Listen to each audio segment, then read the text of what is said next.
my great-grandfather brought the first camera to Puerto Rico from Spain, so my lineage is very, very rooted in Puerto Rican cinematography. It pings me often because it's the work I do is, and you use the word reframe, it lends itself to perspective and helping people see life through a different perspective because egoically we're so locked into a certain way of belief of like, no, this is what it means and this is how it looked. You and I met freediving, and talk about that's where time really, talk about scarcity of time. Yeah, that's when you like realize how long a minute is, kind of what that means to your body when you push it. The ocean has always been like one element where I could just go to and like kind of recharge, get recentered, refocus. A lot of times it doesn't do anything, but a lot of times you're angry and you're like, oh, I'm gonna have a beer or whatever, and it also doesn't do anything. So Hello, everyone, and welcome to another episode of the Embracing Human podcast. I'm your host, Scott Stone, and I'm here today with a very special guest, Josh Martinez. He is the founder of the Hawaii Media Collective, an avid water sports enthusiast, and a father, and just an all-around great guy that I got to meet. Thank you for having me. Yeah, thank you for being here. Yeah, we met 60 feet under the water, so to speak, and a freediving certificate, which we'll touch on later, but Josh, you're originally from Puerto Rico, and so from one island to another, and I'd love if you could just start by sharing your journey of how you got to Maui and, just what that looked like. Awesome. Thank you. I just want to say, super stoked to be on the podcast, and just to give everyone a summary, I'm from La Isla del Encanto, Borinquen, Puerto Rico. Born and raised over there, and 2017, we had the unfortunate Hurricane Maria hit. Category 5 hurricane. We all felt it, and came to Maui right after that. I had a job opportunity, and 2020 came by. Another stir to the world. We had the pandemic that kind of was, the thing that made me transition to having the need to start Hawaii Media Collective. A bunch of my friends were unemployed, no tourism to the world, so I wanted to bring an opportunity for them to get consistent work and kind of like a safe, controlled environment for aspiring photographers to kind of like grow and develop their skills, while getting paid. Slowly met the right people at the right time, solved the right problems to the right people. And, today we've had the chance to shoot for some of the top brands in the world. We've done Intuit, Dell Technologies, FedEx, Kia, a lot of big boy brands out there. A lot of events, more than 500 people. So super stoked to have the team that allows me to do that. We're spread it across Oahu, Kona, and based on Maui. So yeah, super blessed to have the right people with me.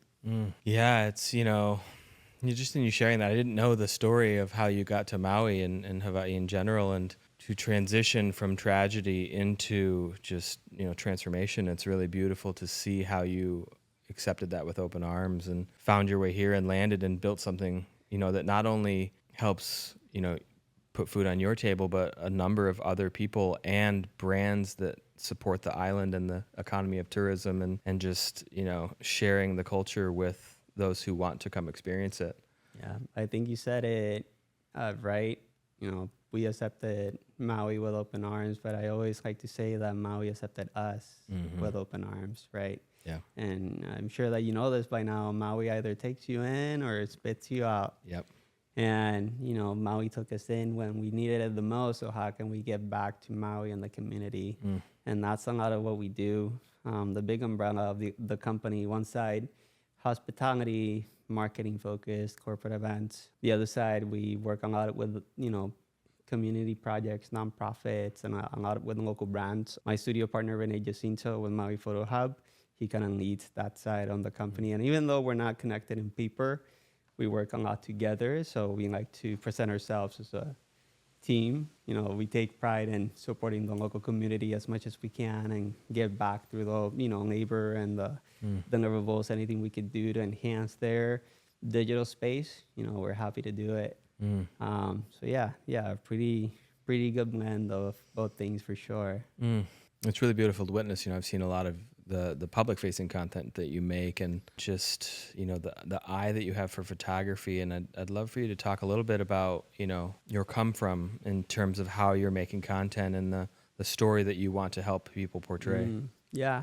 I mean, I'll talk a bit about first my relationship with art, because Please. that's what Yeah. photography is. And just to kind of give a bit of a preface, art can come from, just genuine attachment to it at any point in your stage. Or like in my case, I grew up around art. On my dad's side of the family, they're all architects, musicians, interior designers, photographers, cinematographers. My great grandfather brought the first camera to Puerto Rico from Spain. So my Wow. lineage is very, very rooted in Puerto Rican cinematography.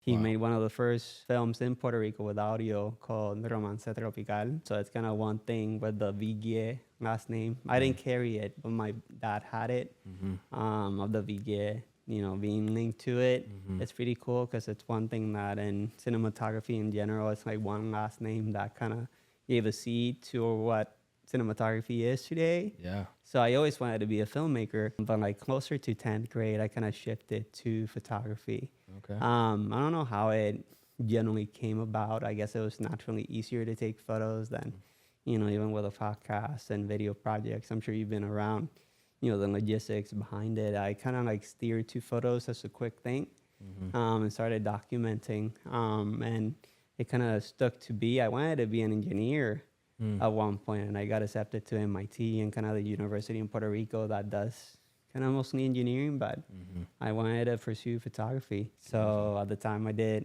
bachelor's in graphic design with a minor in photography. And around that time I started working with a company that brought me here, and it's basically all I've done. I always joke that the only real job I had before photos was Ben & Jerry's, which is where I met my wife. Saw that. I saw that. That's Yeah, cool. yeah. So I did Ben & Jerry's for like almost 3 years. Wow. Pretty wild. Yeah.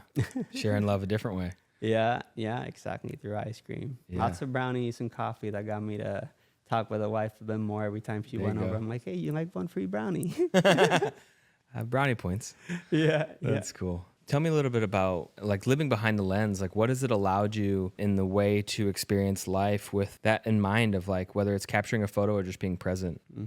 I think it's a lot of what your intent is, a lot of the times, because all these moments that I capture, and just to give the audience a bit of preface, my preferred style of photos is kind of like 70s street photography style, like very documentary, sometimes in your face, right? Sometimes it might not make too much sense visually, but you take a moment to see it and you can kind of decompress it. That's kind of my approach to photos, but a lot of the times it's finding that specific moment and how you could reframe it in a way that translates what it is to be in that moment. And so a lot of the times I'm out in the street or I'm having a conversation with someone. I'm really a fan of portraiture. So if I really enjoy the moment, I want to treasure it. And, I grab a moment to kind of highlight it. I might take a photo of you later. Yeah. But, other times I already know what I'm looking for, and I'm just finding the right opportunity to do it. And to me and my creative journey, right, we're in 2025, anyone can buy the same gear. How do you stand out? And for me, I pay a lot of attention to that storytelling element, which is interesting. You noted it, because it's truly what links, the viewer and the person to it. And how can I use that storytelling element to enhance the photo in a way that's actually meaningful rather than something you scroll by in less than a second, right? How does it create that sense of curiosity, or is it speaking to something inside of you, right? So that's kind of the thought process behind it, right? And then of course, you got photography guidelines and whatever you follow, and they're good to have in mind, but if you know the rules, you can break them. That's kind of what I like to say in photography and creativity in general, right? Like, the only way that you're gonna stand out is by being curious, and sometimes that means bending laws a little bit. Yeah. And rules, parameters, stepping out of that comfort zone. Yeah. So I guess that's kind of my relation to art. It's just kind of that ability to translate certain things visually. Yeah. No, I love that. And you used a word that really, it pings me often because it's the work I do and you use the word reframe, right? So it lends itself to perspective. Totally. And helping people see life through a different perspective, because egoically we're so locked into a certain way of belief of like, no, this is what it means and this is how it looks and I'll fight you for it, versus like, I think of sometimes when I see the photos of like, I think you posted one of just like holding a malasada or like your your kid eating an ice cream cone, and and just in that moment capturing this single slice of life of just like pause and just be here and just understand the opportunity to be with your son while he's eating an ice cream cone, or to be with a hot malasada as it like you can feel the gritty sugar through your fingers before you take a bite of it. And for some people it might be the only time they ever pause to think about the fact that they're going to eat some piece of food that's going to become the cells of their body, you know, versus just like and it's gone. Eating it and it's gone. No, it's really a really cool thing to be able to do, like having photos and going back to them is remembering. I have a lot of experiences when, for example, I used to sell photos at the hotels with my former employer. I had one gentleman once say, hey, why am I gonna buy the photos? I know how they look like. I'm like, man, I wish you knew. Like, I recently came across like 15-year-old photos that I recovered from an old hard drive like this week. Yeah. And I'm seeing photos of my dad like 16, 17 years ago. Wow. And it's so unreal because like you have this certain memory of them, but then you see them and it's like, wow, so refreshing. So that's a lot of the joy that I like to spread around, just that opportunity to like see loved ones, for example. Yeah. So I mean, of course, now the events world is a bit different. It's just events, but one of the coolest life projects I've had is document my kids since they were born. Yeah. So just having that paper trail or photo trail since the moment they were out of the womb has been really, really cool. Yeah. I mean, it didn't happen with the first kid or with the second kid, but with the first kid, the doctor was really cool. I'm like, hey, I do photos for a living. Can I like do photos? So I was straight up just holding the wife's leg and just documenting as the baby was coming out. So he was super cool. I was able to do so, cool. From that moment in time, I have, daily photos of them. Wow. So that has been really cool. Yeah. Because you're going to like see that growth and, I know they're going to treasure it when they're older. Yeah. Just go on my Instagram and just scroll all the way to when they were born, see everything they did. Wow. Them driving us nuts. Right. Yeah. Tell me a little bit about that. That's one thing that's always stood out. One of the ways in which I've witnessed you, which is through Instagram and through your content, is your relationship with your kids, also known as fatherhood. Right. And so tell me a little bit about that journey and what that's been like. Growing and evolving for sure. I mean, still, I like to think that I'm early on it, especially now since I recently had that mental paradigm shift into being more vulnerable and like understanding two feelings rather than just like pushing them away or certain things, but also kind of harsh on myself too. Like I'm the first one to catch myself on something and pound myself down to it. So that constant inner struggle, it's kind of always present, but for the most part, they have allowed me to grow in patience for sure, and just being a bit more empathic with your kids. Sometimes I'm really harsh. I'm like, nah, you're fine. You're good. Get over it. But, I'm paying true attention to that inner kid. So what does that inner kid need, or what would have been something that made a difference? So paying extra attention to that and kind of like trying to self-exercise that sense of this is what I needed through my kids. Okay, let me give it to them. So it's literally that old 2010, Pinterest photo of like the mom with a piece of the heart and then putting it on the kid sort of thing. That's literally that. But, so far it's going, it's positive. So, as a business owner, just, the leader of a ship, how have you learned to balance being a father with being an entrepreneur? I think it's one element where how much mental capacity I have today and kind of like be able to dissect that in a way that as much as you try, no one gets the short end of the stick. Because that's been a realization too. It's like, okay, work can wait, emails can wait on the weekend, this can wait until tomorrow. Right now it's the family time, right? So how can I not sacrifice them in lieu of everything else? Yeah. That self-consciousness and like catching yourself whenever, you're getting to that. And also, there are going to be moments where it's going to suck. You got to wake up at 3 a.m, get work done by 6 a.m. and then be on daddy duty.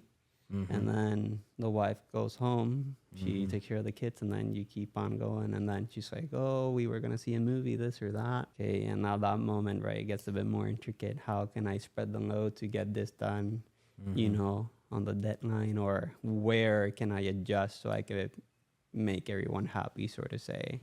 So it's just that ability to like time things right and be able to stay true to like your daily routine, however that would look like. And Yeah. It's just acknowledging the importance behind being present, because that's the little things that are going to stick with them. Right.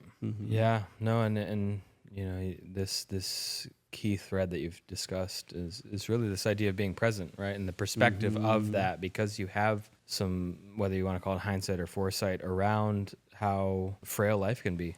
Yeah. And could you tell us a little bit about kind of how you learned about that? I'd love to just hear the story about the lessons that you learned from your father passing. Yeah, I think the biggest thing, and again, it's kind of like a growing thing, to the moment that figure, and just to give sense of kind of the scenario. It was a 4-year illness leading up to this, 4 years from the moment where initially he had a really bad fall. Like, he was fine walking just like you and me. Had a fall straight into the face. He didn't react. His hands didn't go up, straight down into like regular pavement.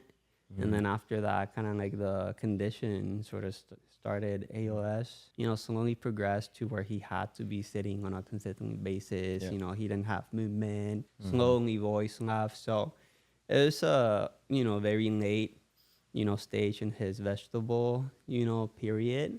So he was already in bed almost, 24/7, basically. Just quick shower and then out. Yep. So mentally, visually, there was that sense of acknowledgement to the state he was in.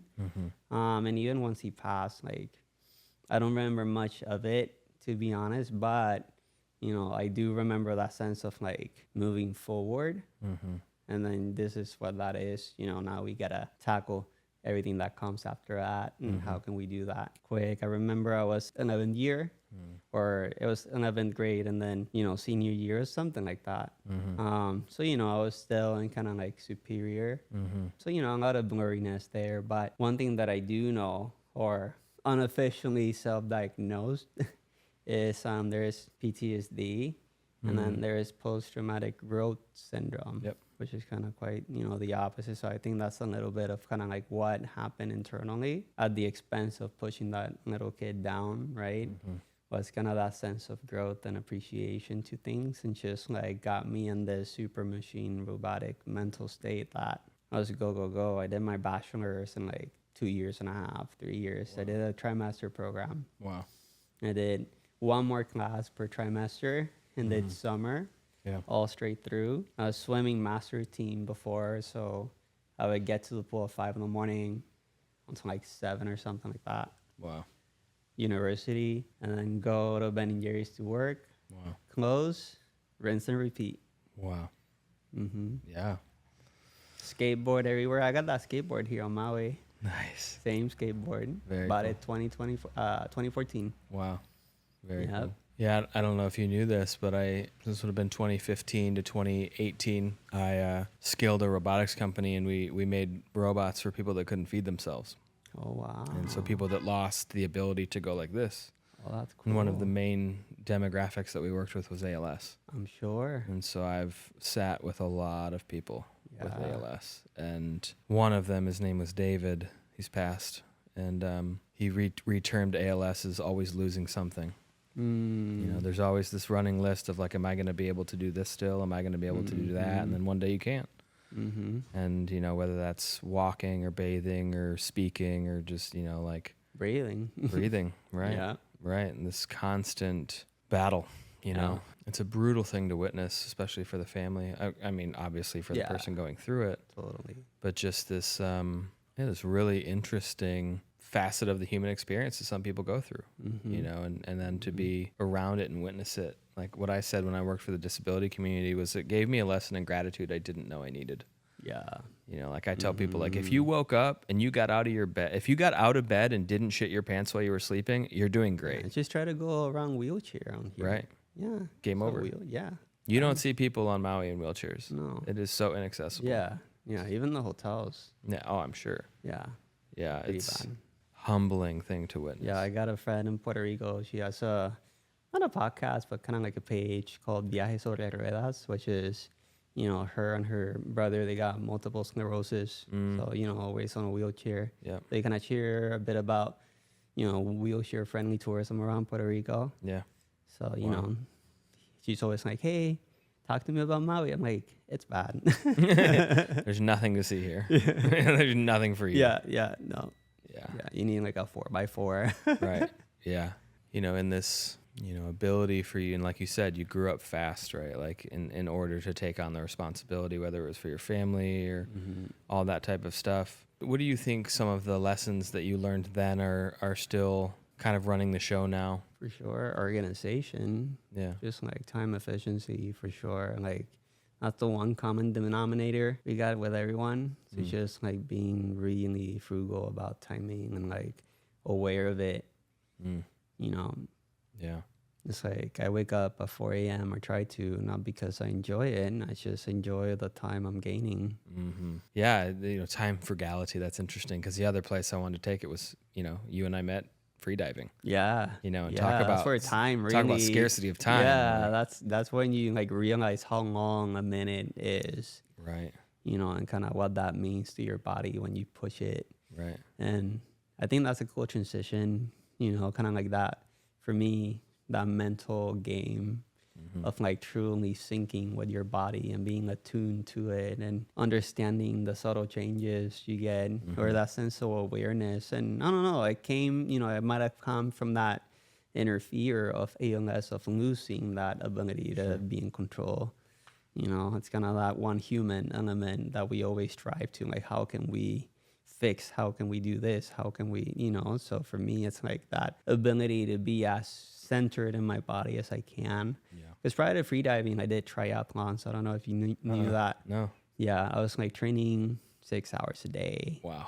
It's just biking from North Kihei to La Perouse, and then Paia behind the airport back, and then run, swim. I still kind of run and swim, but freediving was definitely an opportunity where I was really able to slow down. Yeah.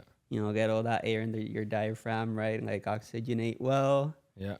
And then just stay calm for as long as you can. Right. Yeah. So I think that sense of disconnecting from everything is kind of what I appreciate of freediving, in addition to the mental game. Yeah. It's hard.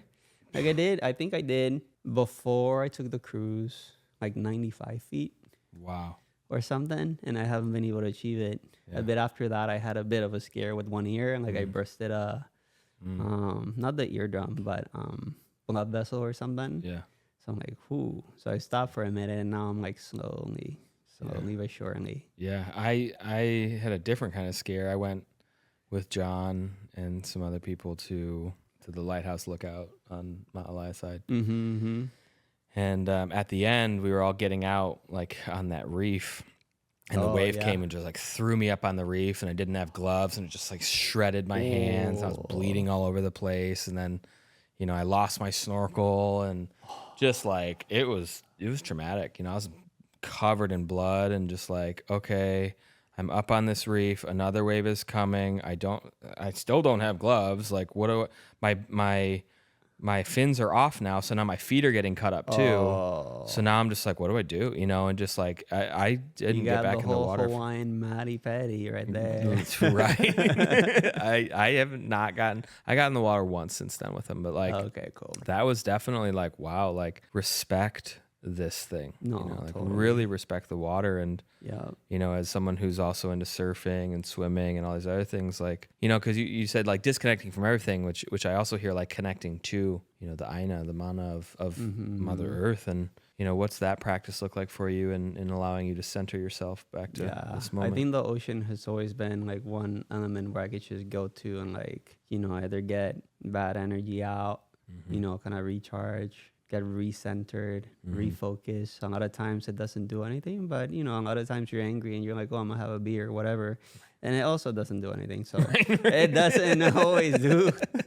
It doesn't always work, but most of the time, if you go with the right intent, I think there's a lot of weight in the intent you have for things. Like if you're 100%. Going just because you wanted to check it off the to-do list, right, and you're just like, I got 30 minutes, like, right. Nothing's gonna happen. Like, right. You definitely need to have somewhere the thought of like why you're doing it. So to me, I feel that that's always an opportunity I have to just go to the ocean and like, disconnect. And on another podcast, a guy said like, you go to the ocean to like get educated or go to church.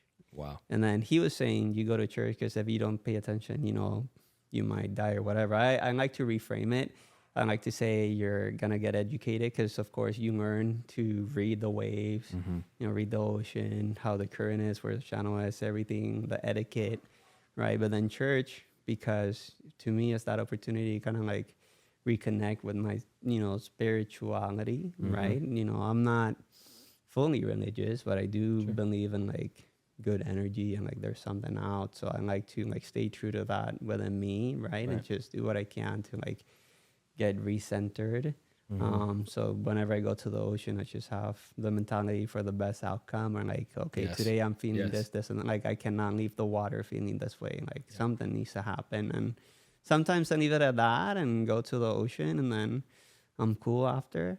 I'm like rode the nose for like a couple seconds. I made it back, didn't fall. I'm stoked. I got like 3 of those, and then I'm fine. Right. Yeah, everything makes sense. I feel you, man. Every time I get in the water, I pray to the water spirits and just say, please grant me the opportunity to enjoy this and come home safely. Very simple. Like, just thank you for letting me be here in this moment, and please let me get back to the land. Yeah. I'm not a turtle. Piece. And I do definitely agree with you on a number of things you said. One, like, to me, it is like a form of church, of connection to spirit source. Like I say, I don't care if you call it Jesus, Buddha, Krishna, Allah, or Spaghetti Monster. Yeah. If you don't believe there's something bigger than you out there, then good luck. Yeah. Like, and I don't know what it is. I honestly don't think our measly human mouths can voice the name of God or whatever you want to call it. Like, it's just, I can't make that tree grow. And I know that, and that's enough for me to be like, whatever's doing that is also the thing that beats my heart. And that's pretty cool, and that's enough. For real.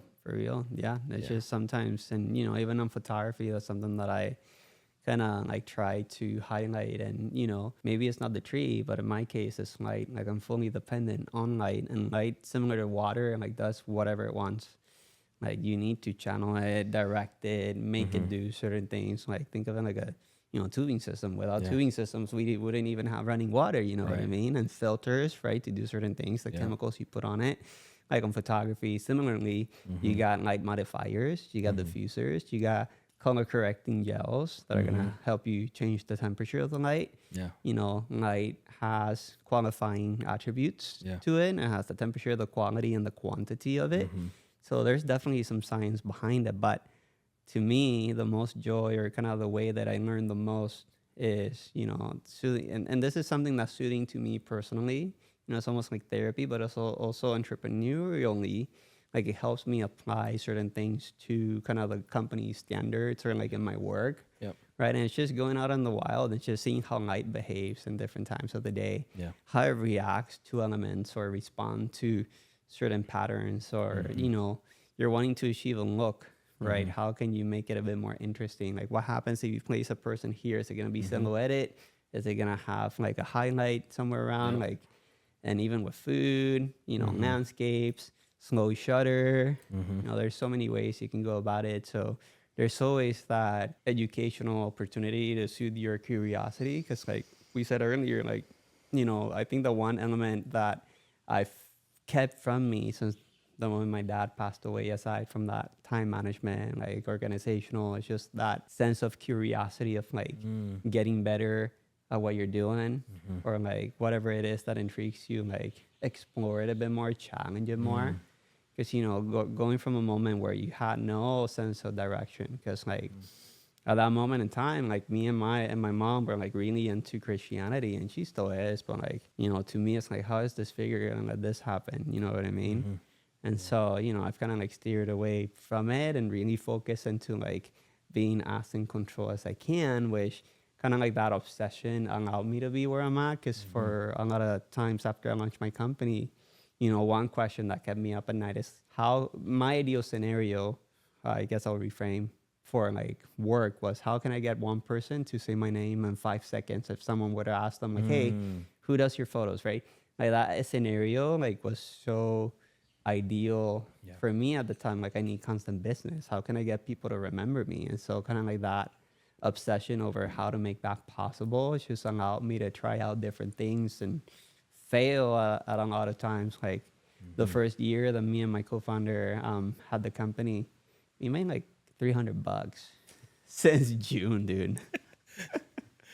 Like Yeah. it was bad. I mean, it was pandemic. It was Yeah. 2020, so it was like right Tough. concept, wrong time, wrong Yeah. place in the world. We had no tourism, so Yeah. would it worked in any other time, like in a later time, like now, maybe, sure.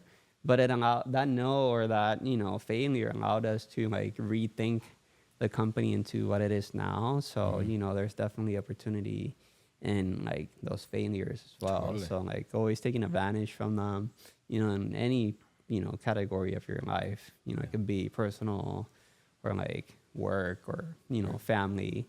So it's good to take them, learn from them, and then, okay, how can I work towards this not happening, and then hopefully getting to here.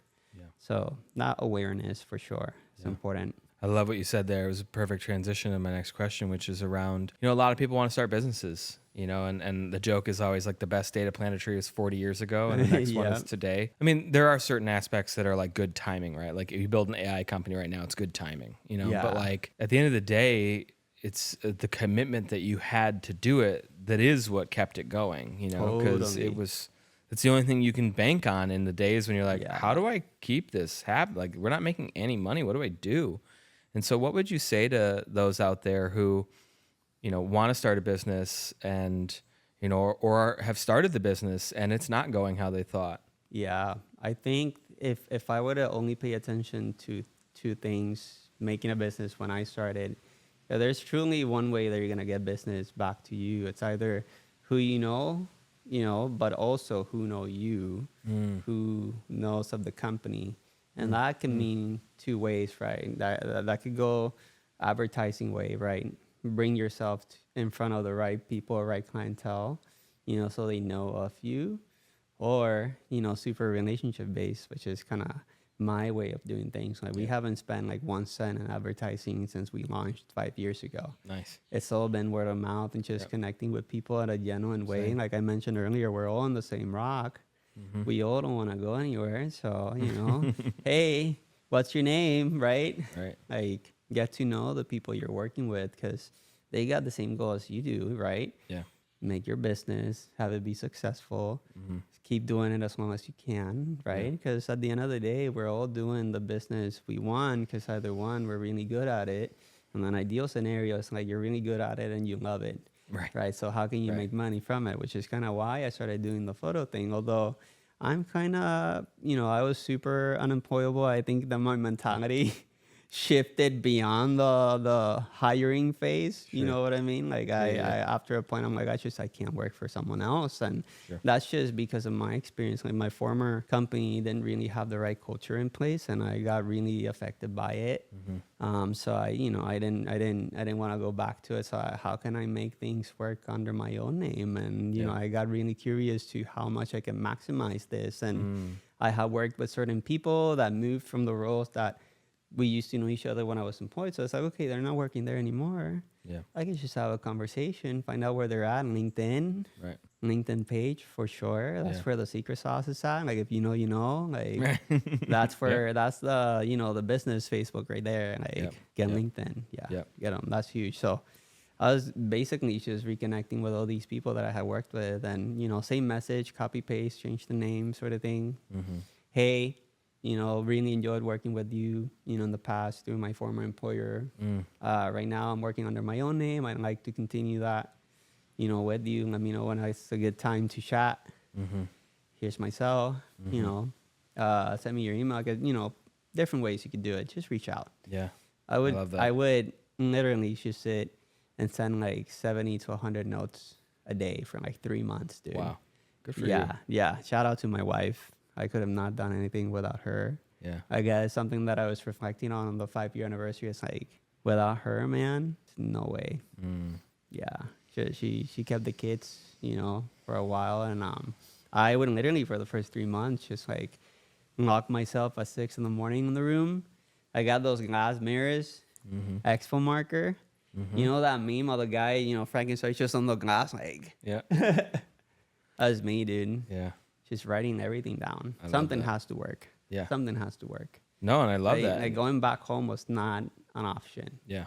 I mean, Tony Robbins talks about this this distinction or languaging of the word decide, to decide, right? Decidere comes from Latin, means to cut off all possibilities, right? You want to live on the island, burn your boats. Yeah. You know, you burn your boats, you're going to figure out a fucking way. And it might not be comfortable, but you will figure out a way. Yeah. Even if you have to drink water off of leaves and eat rotten fruit for a minute, but you'll find a way. And, you know, like you said earlier, Maui either accepts you with open arms or chews you up and spits you out. A lot of people, I think, get accepted with open arms, but they aren't willing to do the work to live on an island. Totally. You know, and there's a reason that people, you know, don't show up at events. It's because they're working. Yeah. You know, or they're capitalizing on the little time they have with their family or their ohana, and that's it. You know, like this is a place to really show up. Yeah. And, you know, we talked about something before we hit record, and I think it'd be an interesting topic to touch on, which is, you know, we were talking about living on an island and how it's kind of a metaphor for being a man, you know, like this aspect where we've been told, in my opinion, a lie that, you know, we're all siloed, you know, and we can't count on each other and we have no support. And I personally think it's bullshit. Yeah. And I'm here as a man amongst men to retool that, to be like, no, buddy, you can count on it. Like, hit me up, you know, and we're here for each other and to serve and to be of service. And what has your journey been like, reclaiming your masculinity and deepening that relationship? I think I'll echo on something, you know, to kind of answer that. You earlier said that, you know, wow, Josh, the move was really impressive. Like, you took Maui with open arms. And yeah, my wife and I, like, took the change, you know, with open arms. Like, we were super able and willing to change your lifestyle because we needed to. Like, my wife had only traveled once to the U.S. before this, so her thought of Hawaii was just Oahu. She didn't really know too much beyond that, so we're like ground zero.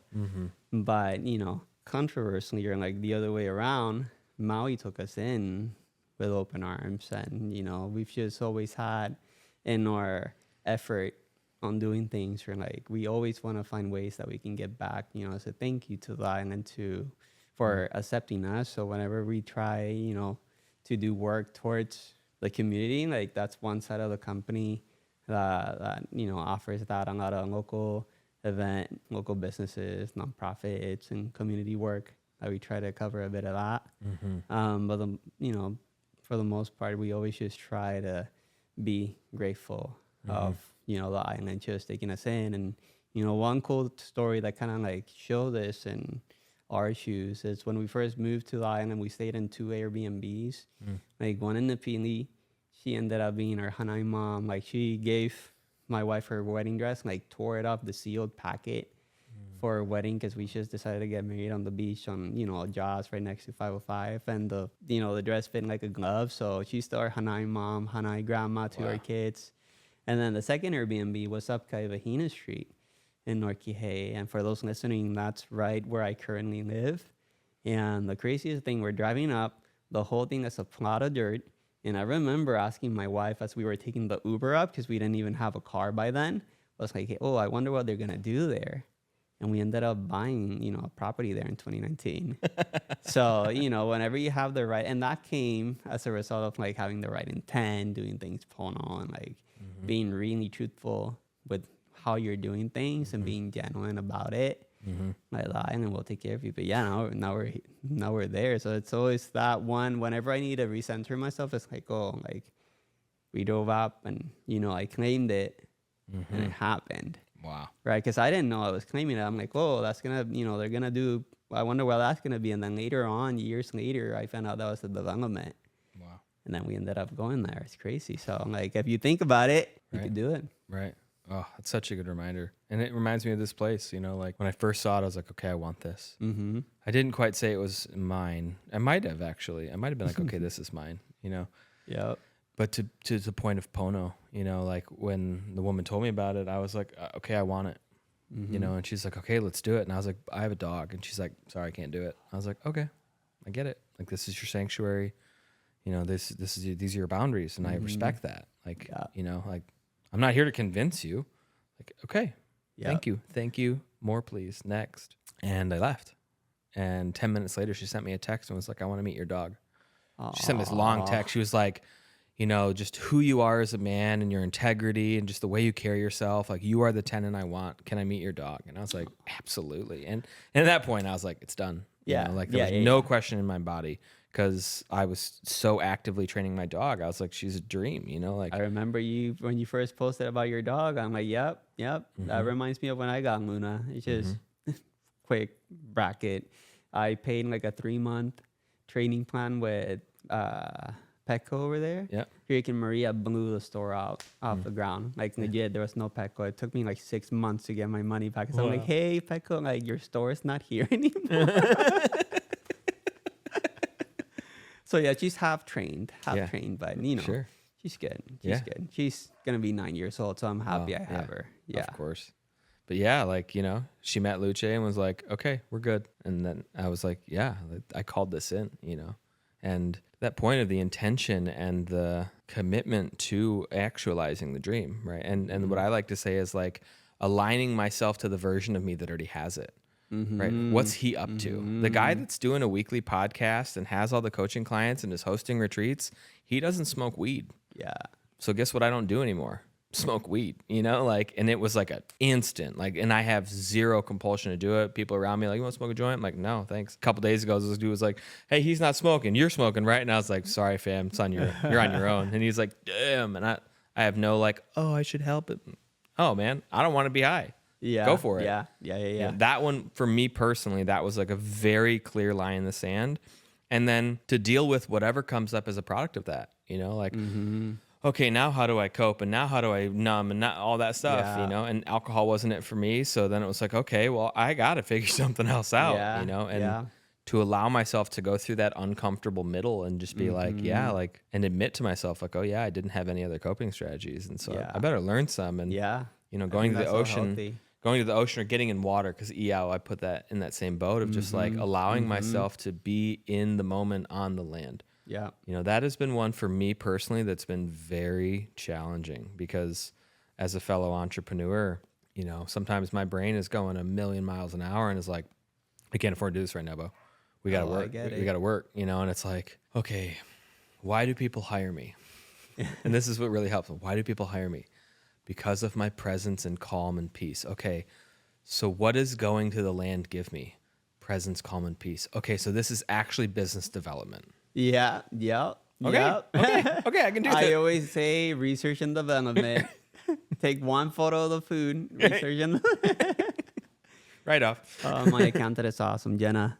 She's cool. She's really cool. I couldn't do what I do with her. But it goes back to the same thing. No man's an island. You need people. Yeah. You need to connect with someone, and sometimes connecting with yourself through going to the river and reminding yourself, why do people hire me? Right. Why do people, and recenter to that, and that's what's gonna allow you to be yourself to when you're working with these people and you're outreaching more people, right? So that's kind of what defines you, right? And as long as you're really secure and like what that is for you, right? Just do whatever you can to pursue it. Yeah. I also just want to give a shout out to, our loyal and faithful and powerful partners, like you said, to your wife and my partner, of just like, I'm sure people have heard the quote of like, behind every powerful man is a woman telling him he's doing it wrong. But the other one is behind every powerful man is a woman holding it together. Yeah. And I'm very grateful in my own experience of like being able to come to my partner and being like I did it yesterday. I did it again this morning. I was like, thank you for like holding the space for me when I struggle. 'Cause like, I'm not like well versed in explaining that or expressing that. And so sometimes I just shut down and like, thank you for being so sweet. Yeah. And so accepting and so like allowing me to be where I'm at and not trying to change me and just being like, yeah, dude's in it right now. And I could either wrong him and try to get him out of it, or I can accept him and let him be there until he's ready to come out of it. Yeah. No, it's super true. There's one, being in the event space, and I'll jump on kind of what my wife means to me and kind of how she impacts my life. But this is one story that kind of always resonates with me because it's exactly what she and I are. This event company called Monatea, they do luau's, and whenever they go to the Paniolo version of the luau, the gal always comes out and says, hey, she does a story about how the man wears the pants in the house, right? And the man is kind of that figure. But the wife told him, tells them which pants to wear. Right. You know what I mean? So that's kind of what my wife is to me, right? She always keeps me aligned and quite literally finds anything and everything that I lose. Like, I don't know I lost it and she finds it, okay? So, you know, she's definitely that figure that it's always there to kind of on the hard times. Like, no, keep going. There were so many times where, and this happens, hasn't happened as often now that I'm like really working with myself, but there were moments like a year ago where I would have like every 2 months, like I'm selling everything. We're moving back to, I can't do it.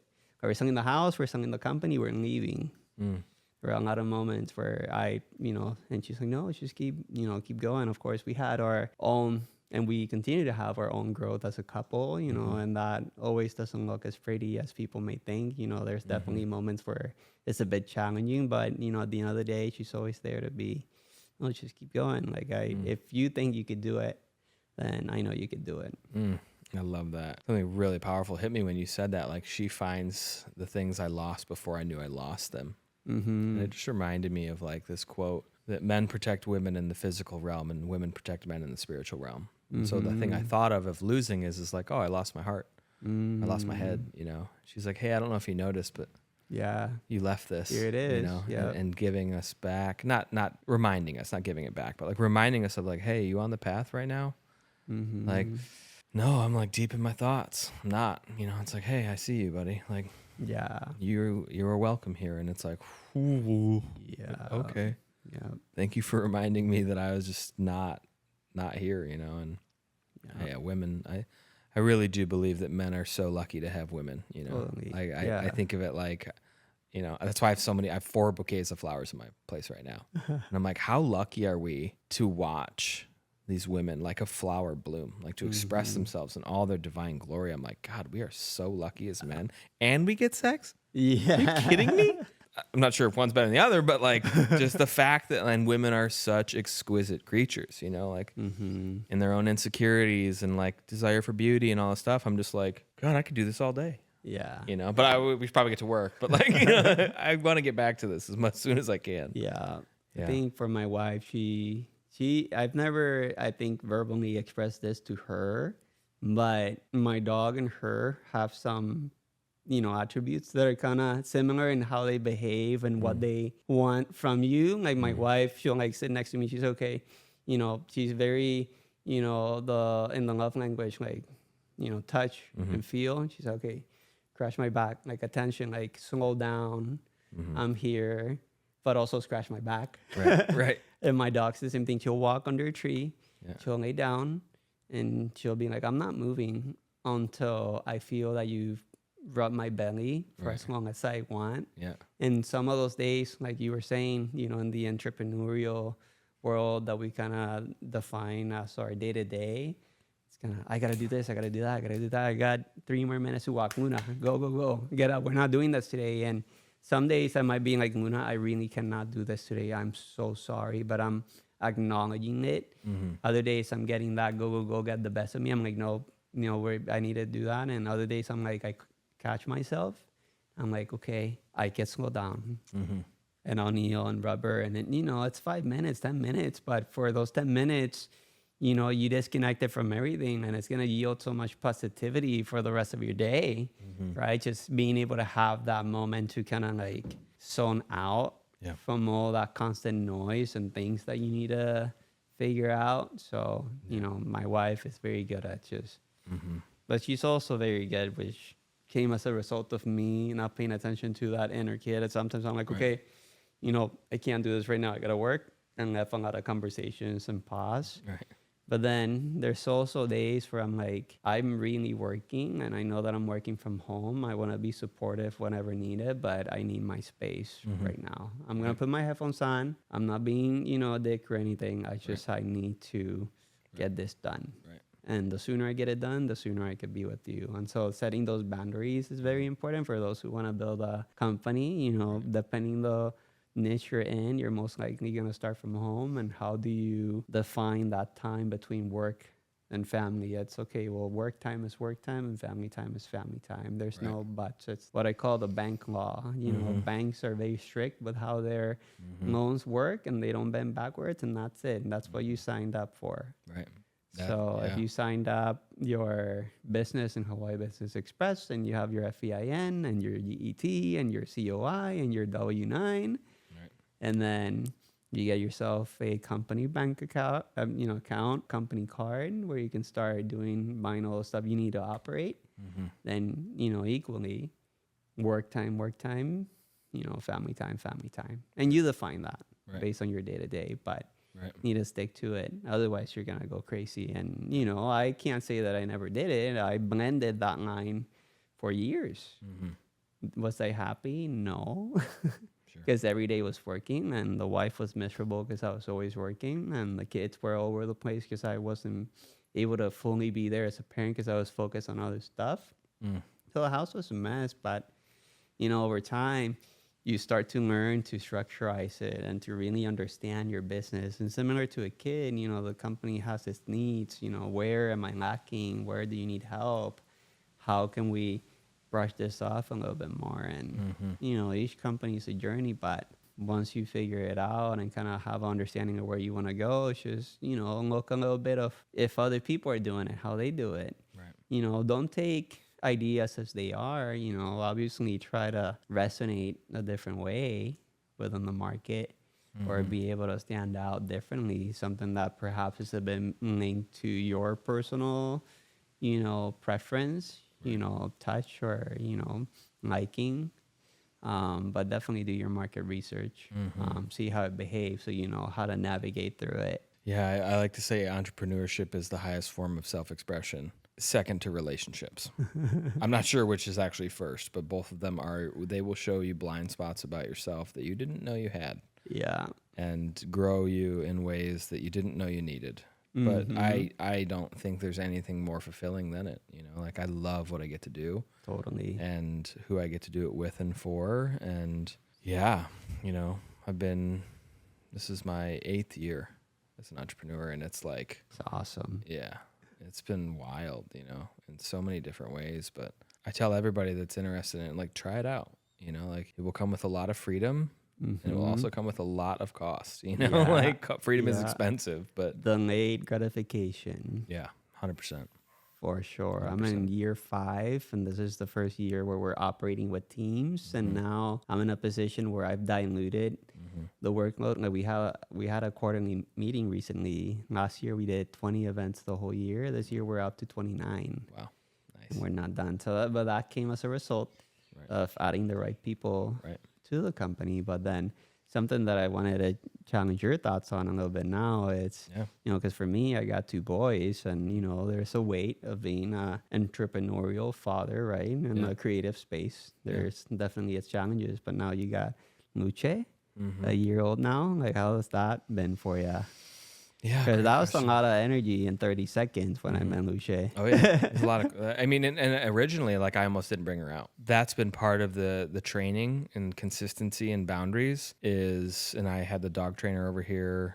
What's today? Tuesday, yesterday, Nice. and learning about greeting people and energy management and boundaries, because she's my second dog, and like timeline wise. So I knew in a way what I was getting into, but my other dog was so well trained and older. So I was like, oh, this is gonna be cake.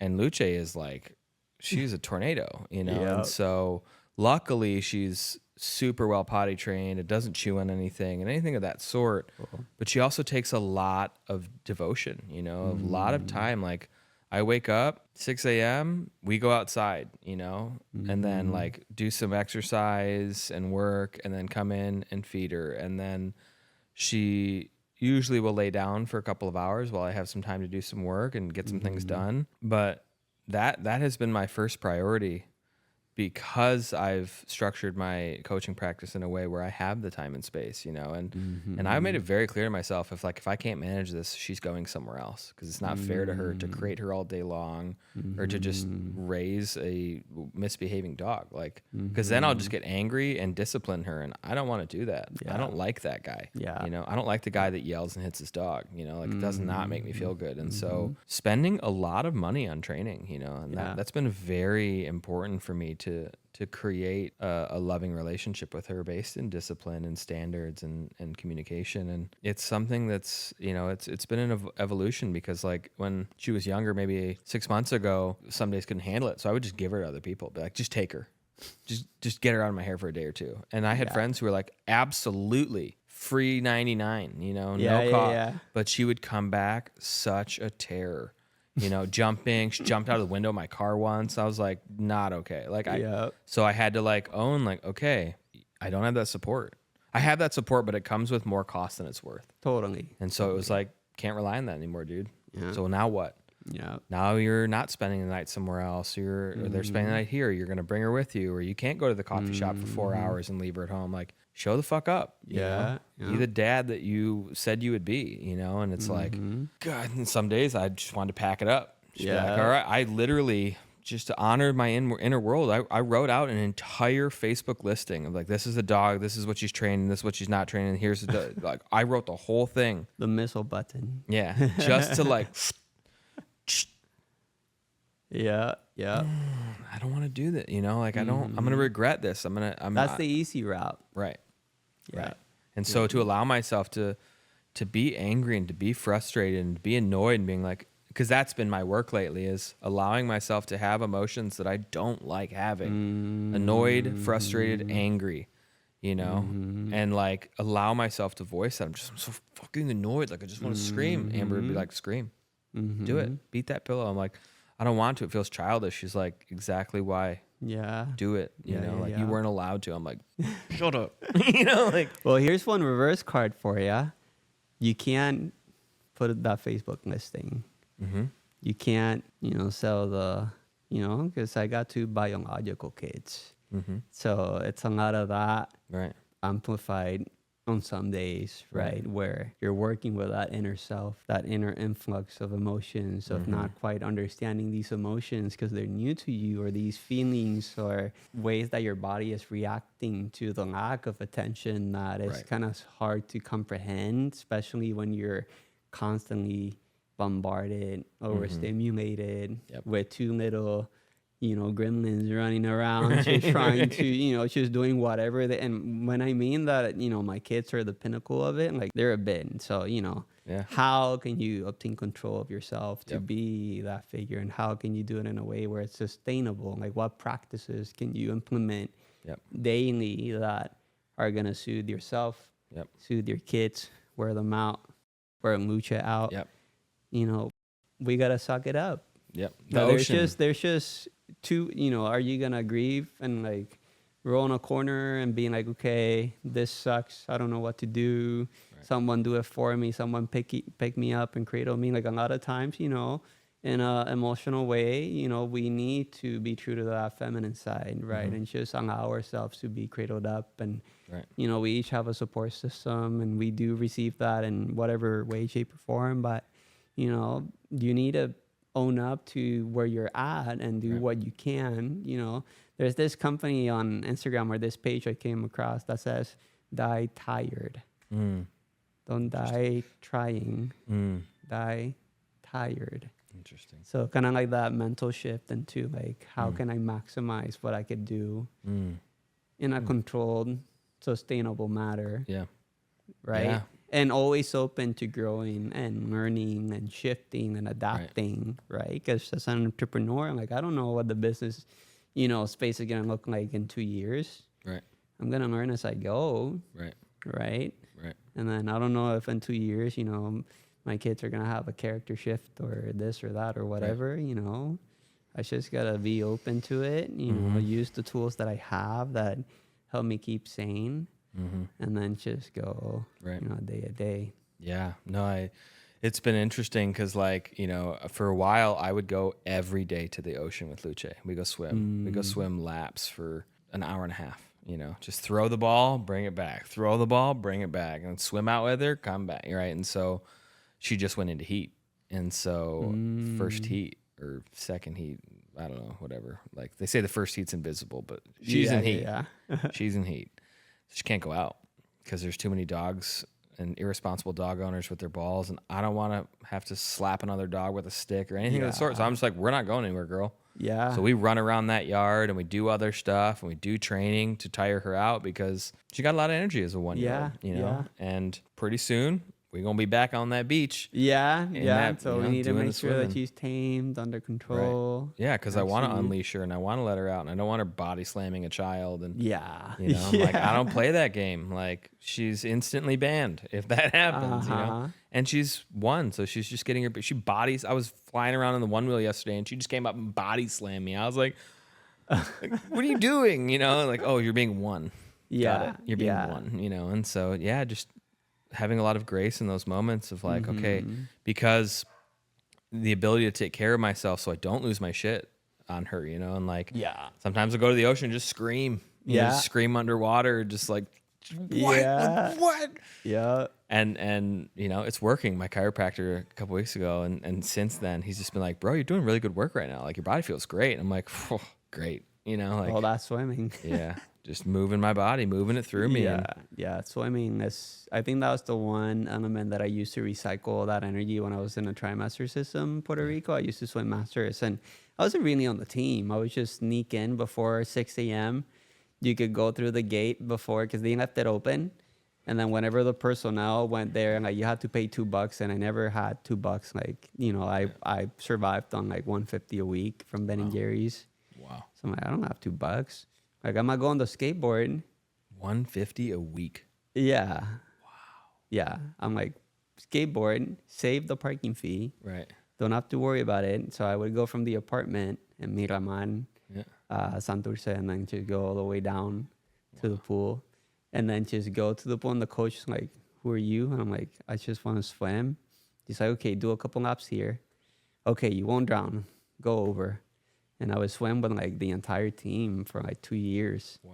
5,000 meters a day, like 8 dudes in the same lane. Like, you gotta keep your pace or you're gonna get slapped, you know, your feet. Right. And then you're like crossing someone and they slap you with the hand. You just gotta keep going. You get a cramp, you gotta keep going. Wow. And it's just kind of like that sense of like pushing yourself, seeing what that limit is. Right. Really allowed me to kind of like translate that in a work environment, in an entrepreneurial way, you know, because I'm like, I'm tough, you know, and, you know, you could also have the option to be tough enough to hold the things that you don't want to acknowledge. And, you know, and at that point, you got to have that internal, you know, dialect of, okay, what do I need? Right. Wow. And open up to more of that feminine side and like pay attention to yourself. Right. Yeah. If you had a message to share with the world, what would it be? It's very interesting. I thought like of a lot of questions. I'm like, let me see what he throws. I'm kind of over this stage in my life, but I feel that it might resonate with someone. So I'd like to share it from a different mentality. Is that, you know, hug your dad, hug your mom, hug your brother, hug your sister, you know, your stepmom, hug someone. Yes. There's such a relief in hugging and, you know, having with you, and kind of that sense of realness to it that sometimes a lot of people don't take advantage of, or just simply decide like, no, I'm not going to, and then you want it. It's a big one. So I'd say that, just hug whomever. That's a good one. I appreciate that. To Josh, what does it mean to be human? Vulnerable. I think being open, for sure. Because you can get so caught up in that natural human instinct of like solving and executing and pursuing, but just being vulnerable and just allow inwards wherever needed is super important. Yeah. Because otherwise, how are you going to recharge? You know, one thing that I really admire is just that lion mentality. And it might be a bit cliche, but it honestly translates to the journey that I've chosen for myself. And like the top 1% of people endorse it. So until they say otherwise, I'm not going to think anything else. But like that lion mentality, because, you know, an elephant is bigger than a lion. The cheetah is faster. Why is the lion king of the jungle? Right. You know, that mentality. You know, that's just like going against the lion. Like, I don't give a fuck. Like, I'm just going to do what I'm going to do. And I guess that in an entrepreneurial sense has been kind of a paradigm shift as of recent. And, you know, in the best way possible, in the best possible way. I am really keen into my preferences in art and how to capture things and how to document, how to storytell and how to translate. And back when I was trying to be someone, you know, launching the company, how can I get these people to say my name in 5 seconds? I'm like taming to the mass preference, right? Right. What are they liking on Instagram? Who are they following? How is their style?